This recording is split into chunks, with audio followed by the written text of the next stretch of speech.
The natural man is an enemy to God and will be forever and ever, unless he becometh a saint through the atonement of Christ, the Lord, and submitteth as a child, humble, full of love, even as a child responds to his father.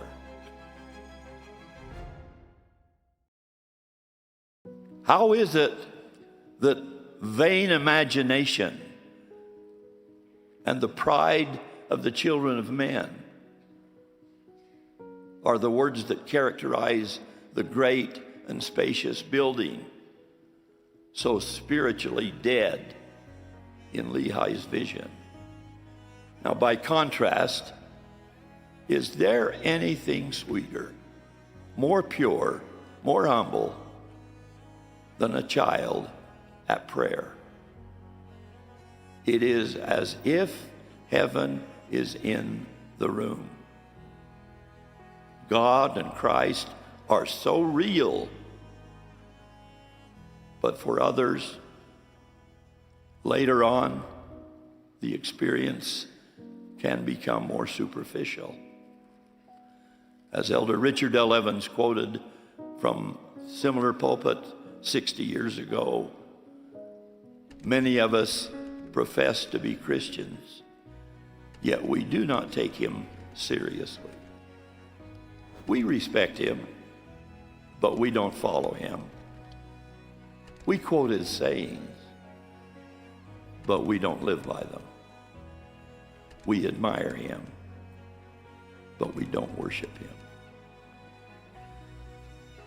How different life could be if the world esteemed Jesus above the level of a profane swearing streak from time to time. At the top of the list of the most beautiful images I know are babies and children and youth as conscientious and as priceless as those we referred to today.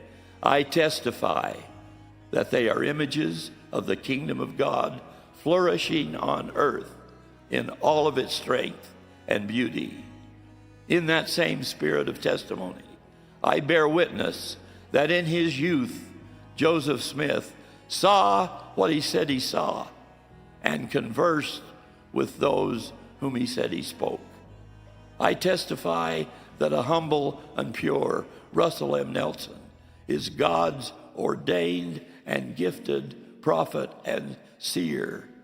And coming from a lifetime of reading, I bear witness that the Book of Mormon is the most rewarding book I have ever read, and the keystone of my little dwelling in a kingdom of many mansions.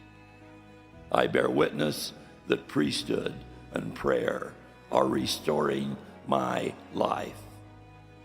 Christ's priesthood and your prayers.